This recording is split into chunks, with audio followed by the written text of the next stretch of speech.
dapat careful jud ta pagka mag-ride ta sa malubak na daan. Malubak na daan, nagtagalog naman noon ta. Grabe. Acceleration and top speed without HSTC. Uy, mas kusog jud eh. Dos. Testing tab, banking. Uy, left turn. Ano naman siya dra. Kupod nga nun ako sa left side. Maano ni karon makita nato. Dili ki siya effective. Gituyo jud nako na direta para matestingan jud siya.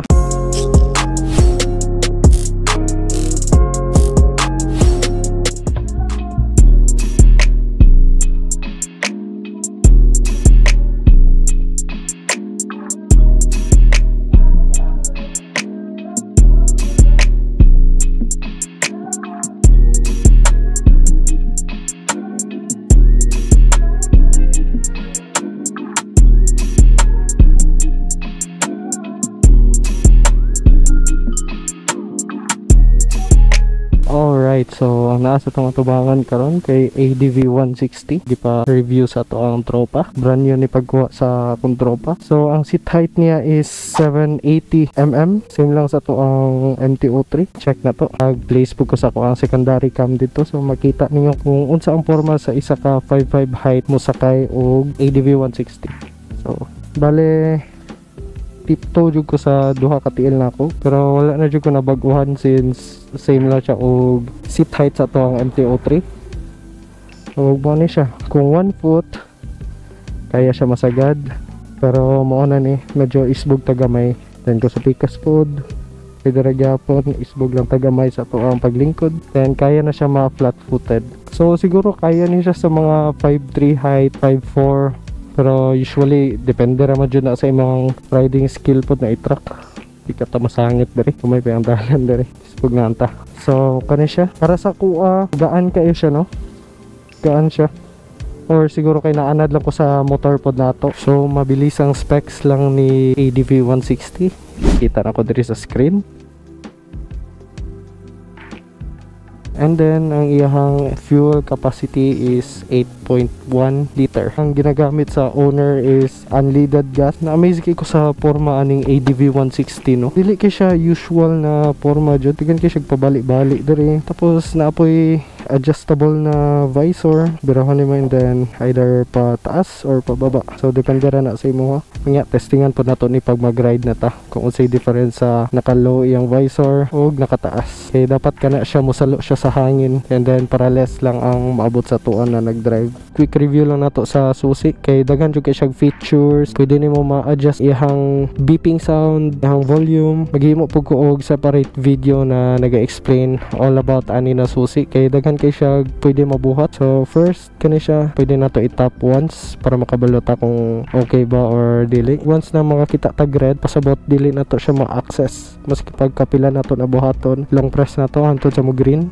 So kato siya ni green na, pwede na nato i-access sa to motor. Kani siya is for fuel and seat. Ano siya? Automatic na siya mo-open, no? Tapos kani iyang gas cap. Na po siya ibot nga nandiri. So pag human nimo og pagas, kuan lang nimo, then balik. Ito. Ato ta sa iyang seat, nibuto na nato. Then angat nato. Maski diri lang siya, ma-hold na siya, no? Dako po ka iyang U-box, no? Kani siya aftermarket na lang nigibutang na ni sa tag-iya. Sadly kani siya ang U-box sa ADV. Dili maka siya ang isa ka full face sa motag kanang dako jud. Pero kung siguro gamay-gamay na full face kaya lang siya diri. Pero ang mas common jud half face. Kasya jud kay nang half face dira. And then kani diri na side na siya tools. Kani mga essential tools niya para sa motor. Kaning gipalit sa to ang tropa na aftermarket cover manatan is na po siya ibut nga nandiri, no? Or kung unsa ba imong ibutang kana siya nagbutang siya og mga alin, ballpen, sa ni alcohol. Then kani iyang rehistro alaga kay niyang motor. Next twist na to mo under ng motor. So pagka mulakaw na ta, tap na to ning alarm once. Naka-activate na iyang alarm kay nagasiga ning red. Once na matarog ning motor na to or maski ituyok ang handlebars dito, mutingog na siya. And then para ma-off, pinduton lang nato ni. Ang iyang alarm kay naa lang sa 10 seconds. So pag dili na nimo siya lihukon, automatic off na pod siya. 10,000 RPM ang iyang red line. Ano iyang tingog. hilom kayo no. Balik ta diri sa dashboard niya. So kani siya sa dashboard atay control diri. So kani siya for up and down. Kani nakita niyo, down, up, up. And then pwede na to i-change kani siya kay temperature sa dire karon 34 ang kainit na to karon, dili ni siya sa makina. In next makita na to ang voltage sa atong battery. Then next nibalik na siya, so baba na pud ta. Kani siya average consumption. Karing B nakaset ni siya sa ako ang riding style, so gasto jud ko mo drive. Change na to sa average consumption A, mao ni siya ang sa tag-iya na riding style, so 41.8 km per liter. Pero gi-search na ko ganiha sa Google, 45 km per liter si ADV 160. Not bad for a 160cc. Kaya usually ingana na gas consumption mga pang 125 naman dyan na siya. Elapsed A, so kani siya, mao ni siya ang time na gikan sa pag-on sa imong motor. Kung dili ni nimo i-reset, ginatiman niya ang pag-on sa imong motor. So pares ani karon mag-ride ta padulong sa downtown, and then nakita nimo na mga 26.23, so pasabot 26 minutes and 23 seconds ta na nagbiyahe. Nato na po diri sa front. O niyang day running light, naka LED na po din niya siya, and then high beam niya sa pikas, so nisiga na ang duha. Pero may na siya naka-on, automatic off na po din siya pagka mag-idle. So pag ma-feel niya na example naka sa traffic, then nag-stop ka, so naka-automatic on ang atong idling. So pagka mag-idle siya, masense na niya dayon palungon niya ang makina. Pero pagka igas na to, diretso na siya on. Diba, kita mo to. So nice kaya siya. Pwede po na to siya i-off kung dili ta gusto. Naka HSTC na po din siya, Honda Selectable Torque Control, or commonly TCS. Ang function na ng TCS is gina-control niya para dili mag-skid imong ligid. O naka ESP, Enhanced Smart Power. So diri na punta sa iyahang left side. Asay compartment gamay, push lang nato ni siya diri na part, and then napod siya charging port na naka USB na siya daan. Try na to tong cellphone kung masulod ba siya. So pwede radyo dahil siya. Turning radius niya is very wide kayo no, halos kalahati na yung pagtuyok sa iyahang brake lights. Naka LED na po siya ana na siya murag kung sa front na to day running light. So tara, let's go. Ambot lang kung sila ra ba kaayo ato ang weather karon, basig di po nato makita ang display sa speedometer. Kani po day siya nag off-road na ta, kalimot kog ingon. So kani siya mao ni iyahang makina jud mismo na diri sa pinakalikod, wala siya diri sa front. Murag fuel lang siguro na siya dira apart. Then kana siya mao ni iyahang makina. Ang disadvantage lang ani ingon sa akong tropa kay pagka daw mag off-road ta, and then ay mga dagkong bato, muigo siya diri sa makina, so delikado siya no. Ambot lang kung gi-consider ni sa Honda pag design, or ang ilang ginaisip lang jud kay para sa road lang jud siya, and then mild na off-roading para sa ani. So mao lang na siya ang disadvantage. Dapat careful jud ta pagka mag-ride ta sa malubak na daan. Malubak na daan, sa lubak na dalan, nagtagalog naman noon ta. Balik na ta sa off-roading. Gituyo jud nako na direta karon para matestingan jud siya. Ang ako mabantayan lang sa iya kay grabe ka stiff iyang suspension no. Mas stiff pa sa ato ang motor. Untol kay ang mga lubak sa iya ba. So karon testingan na po nato siya sa pag-ride nato kung sa atong first impression sa motor. Later on i-test po nato iya top speed, acceleration, pasaka kung kusgan ba siya, and then siguro atong honest opinion na pod about sa motor. So gipataas po din ako ang visor karon no para makabalo ta sa difference niya. Unya ibaba po nato para mailhan nato kung less wind noise ba dyan siya para sa tuka. Kaya kani silbi mo siya ang mubangga sa hangin para sa tuka. Sa iyang acceleration ganahan kay ko no, kaya responsive yung throttle ba. Kada kumot na ko karon no, medyo saba ang visor pag nakataas, pero pag nakababa tingnan nato ibaba pa nato daan karon. Since kabalo na ko daan sa effect niya, saba kay siya sa kong helmet, so baba ta karon. Testingan nato ang wind noise niya, then idle ta, so automatic off. Karon pwede rata mag-throttle diretso. Murag mas okay ang iyang wind noise. Dili kay siya saba sa kong helmet. To ganiya taas iyang visor, diretso po siya tanan sa kuang naong no. Grabe. Amot lang no, pero magkatawa siya ko sa mga raider ba. Murag permi sila na ikalumba gani. Ang motor medyo gaan lang siya no. Corner nice kay siya oh. Ang feeling niya nice pa jud ang scenery dire. So kanay testingan na to. Start ta sa 0. Acceleration gikan 0 to 100.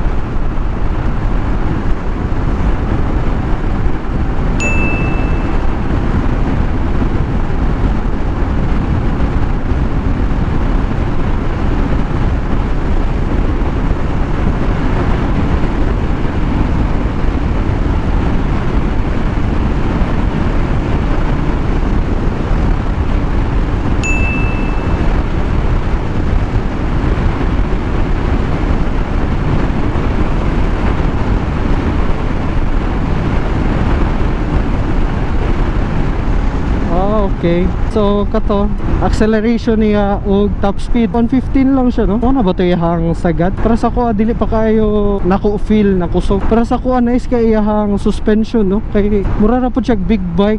Dili nimo ma-feel na top speed na dito sa motor. Makaingon ko na good iyang suspension maski stiff siya. Kaingon kog stiff kay pagka nailubak grabe iyang bounce no. Feel jud kay nimo sa kada lubak. Itas na lang po nato ni siya karon sa traffic kung kumusta ba siya, dali ra ba siya isingit. Then napod siya i-hazard dire kana kung pinduto na to. Then kani high beam, low beam. Ang problema lang ani wala siya passing light busina. Dili na po day stock ang busina ani niya. Kani turn signal lights left and right nakaseparate iyang hazard light. Starter so far maora man pod to. Lamia jud sa feeling ba sa scooter samot nagduha iyang stepboard no kanang naipangingani sa normal nato na paglingkod, and then ingani kung relax so pwede ra ka magingani. Iyang lingkuranan soft ra pod kaayo, pati sa back ride gitestingan namo sa akong OBR. So maski pag nag long ride ta dili gyapon siya dali mo sakit atong lubot. Testing ta banking, tama-tama lang na banking kay di mo pod ni ato ani motor hadlok og makasala ta ani dili pa jud ato so careful lang pod ta. So ana lang dili lang kay ta haras, make sure nato na kontrolado gyapon. Try nato sa Matina karon direta Ecoland mo agi. Nakalamang lang aning scooter kay na siya U-box, although dili makasya ang full face helmet pero given na dako jud siya okay na pod kayo. Ay tama atong testingan pod ay na naka-off yung HSTC sa top speed. So balik na lang ta coastal road dito sa Rotonda. Gina-develop na po ang DGT no. Gwapo jud kay mahuman pod ba. Daga na kay building mura na siya BGC. So balik ta. I-off na to ang HSTC. I-off sa na to kadali. Tura naka-off na. So let's go. Para mailhan na to kung kusog ba jud iyang hatak compared sa naka HSTC. Hoy, mura mas kusog jud ayo. Teleport sa takaron sa coastal road. Mabilis ang teleport lang. Naka-off na tong HSTC. So acceleration test na puntaan gikan 0 and then sabay top speed na lang pod. Ambot lang kung kano saan ako ni ma-upload no. Paminaw na ko mauna pa tong video na ko na nituyo ko sa whole Davao. Kay ana sila traffic jud kay ang Davao no. So dito makita nila. So kani acceleration and top speed without HSTC.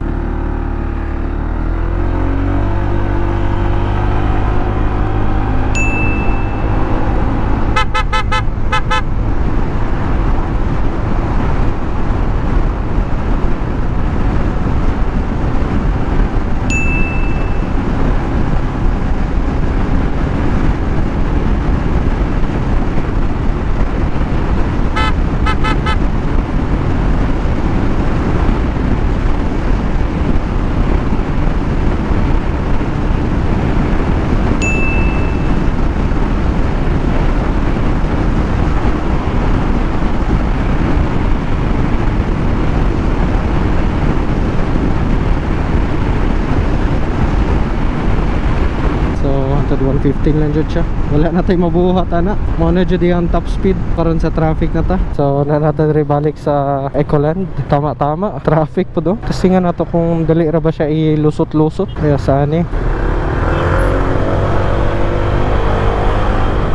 lusot dahin ta no. Dili ra kay siya i-maneuver after sa tong pag-testing ani sa traffic. Diretso dahin ta sa acceleration niya pasaka. Kay last time katong nag-ride may sabay tag-iyaan eh.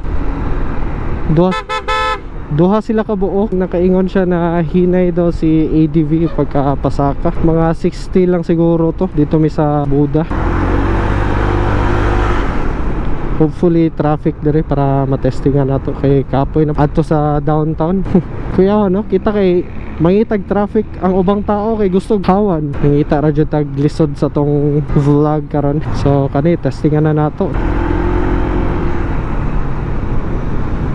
Siguro start ta sa pinaka left na side. Kay kung right side ta kabulutan na dali lang jud kay na sa to mga motor na mo overtake. Lusot ta.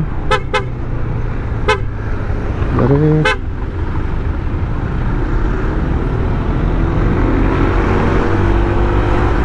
Try na to kanang medyo guot. Kani mo na kung gusto.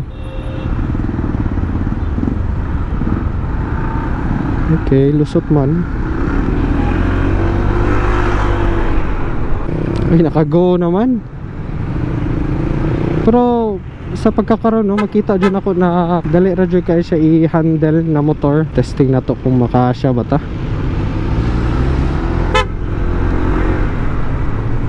Ana, dire. Uy, left turn. Ano naman siya dira. Kupod nga no, na ako sa left side.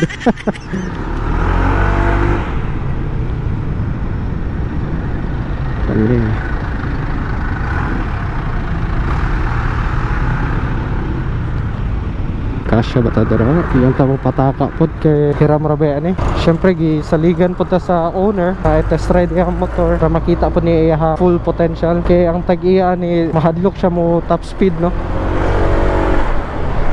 Okay.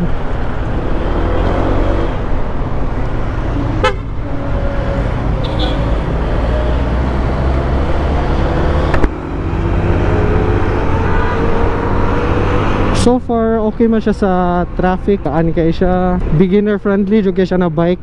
Kung mangutana mo, syempre scooter, gas and go lang ka.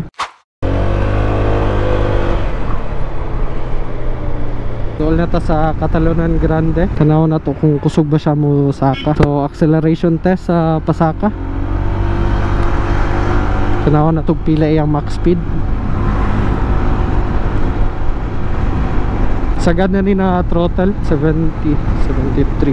O okay dyan po dahil siya no.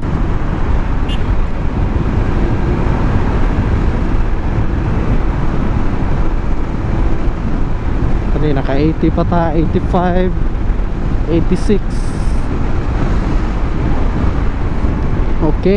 Okay, so karon ihatag na nako ako ang honest opinion about sa motor. First, bawion ako tong gingon na comfortable iyang lingkuranan maski dugay ka naglingkod. Actually ganiha pa lang jud, nagsakit na ako ang likod pero siguro ko naanad sa scooter type. Kay katong ako naked bike siya, naanad ako to dili pud magsakit maski gamay lang iyang foam sa lingkuranan. And then kani siya sa iyang suga, i-try nato ni sa gabi para makita ninyo kung unsa kahinay ang iyang siga maski naka high beam. One eternity later. So mo ano ni karon, dire makita nato ang iyang low beam. Medyo bungkag iyang pagkasiga no. Dili kay siya effective. Karon i-high beam nato.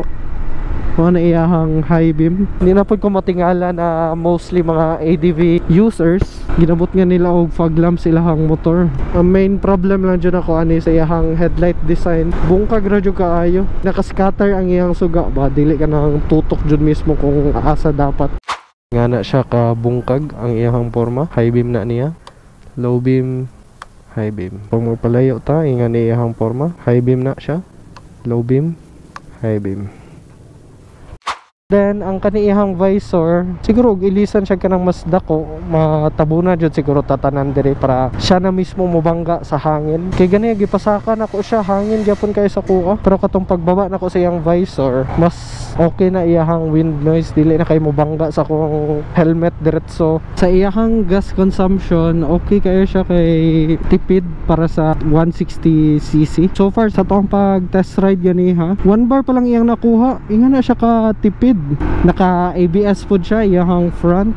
So good na kayo na para sa 160cc. Kanang TCS pa lang, wala magani ato ang MT-03 ana. Safe jud kayo siya dalon. Tama day, hapit ko kalimot about aning susi sa ADV 160 na keyless. Ganahan kay ko, very convenient siya gamiton. Dili na ka magbutang-butang dira, balaka ka basi mabili nimo ka susi. Kani kay pwede ra na ibutang lang nimo sa imong bulsa. Pagka human nimo sa motor, i-off lang nimo siya, balik nimo siya dire, pindot lang ka atong alarm, pwede na ka mohawa. Next time pag balik nimo gikan kag work or asa pa ba kay gikan, diretso lang pagka pindot dire. Ano to? Ano pa dayon nimo motor? Believe jud kay ko aning ADV 160. So salamat kay sa inyong pagtan-aw o punta na enjoy ninyo. Kung namoy time, pwede mo mag-like, subscribe o mag-comment. Ride safe, keep safe. Unta makaabot pa ta sa pitik.